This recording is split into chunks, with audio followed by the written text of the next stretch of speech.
میرے بیٹے نے مجھے آ کے بتایا کہ ایک بوڑھی عورت آئی ہے باہر مسئلہ پوچھنے.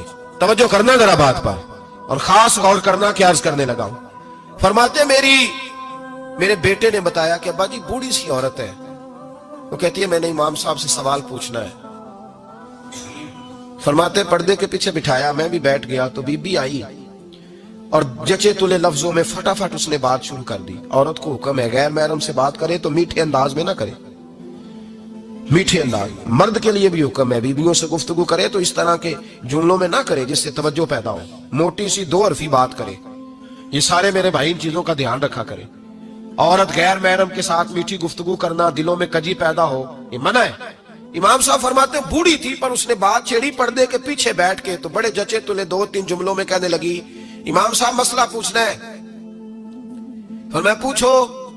کہتے میں بڑا تیار تھا اور میں اللہ نے بڑا علم سے انہیں نوازا تھا. کہتے میں پریشان کبھی نہیں ہوا تھا, لیکن یہ بی بی پریشان کر گئی. یہ متقی لوگ تھے. فرماتے ہیں میں نے کہا بی بی پوچھو. کہنے لگی حضور میں نا محنت کی کمائی سے روٹی کھاتی ہوں, چرخا رکھا ہوا ہے, سوت کاٹ کے اس کی کمائی کھاتی ہوں, سارا دن مزدوری کرتی ہوں, کبھی کبھی کام رہ جاتا ہے تو 14ویں کے چاند کی روشنی میں چھت پہ بیٹھ جاتی ہوں تو چرخا کاٹتی ہوں.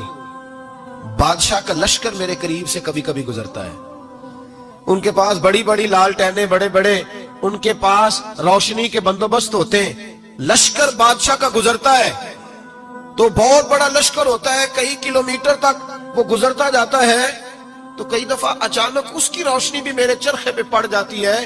مسئلہ یہ پوچھنا ہے کہ اس روشنی میں جو میں سوت کاٹتی ہوں اس کی کمائی میرے لیے حلال ہے کہ حرام ہے؟ امام احمد بن حنبل فرماتا ہے میں تڑپ کے رویا. بی بی تو کبھی کسی نے پوچھا ہی نہیں, اتنی باریک. کہنے لگی بیوہ ہوں, بے اولاد ہوں, مزدوری کر کے روٹی کھاتی ہوں. پوچھنا یہ تھا. او بھائیو یہ بھی تو یہی وقت گزار کے گئے ہیں نا, یہ بھی وہی قرآن پڑھتے تھے جو ہم پڑھتے, یہ بھی اسی رسول کا کلمہ پڑھتے تھے جن کا ہم پڑھتے, یہ بھی اسی دین کے ماننے والے تھے جس کے یہ لوگ ماننے والے. ہم کدھر نکل گئے؟ پرواہ ہی نہیں, حلال حرام کی تمیز ہی نہیں. لیکن اولیاء اللہ کی صفت. حضرت امام احمد بن حنبل فرماتے ہیں میں چکرا گیا اور میں نے اس سے پوچھا پہلے تو اپنا تعارف کرا, تو ہے کون, تو کون ہے؟ اس نے کہا حضور تعارف چھوڑے, جو مسئلہ پوچھنے آئے اسے اپنا ڈیٹا بھی دینا پڑتا ہے, ہمیں بتا دیا تو چھوڑے. فرمایا نہیں پہلے بتا تو کون ہے. تو وہ کہنے لگی میں حضرت بشر حافی کی ہمشیرہ ہوں. وہ جو بغداد میں بابا ننگے پیر پھرتا ہے تو کوئی جانور گوبر بھی نہیں نہ کرتا گلیوں میں, وہ نیک بابا, میں اس کی بہن ہوں.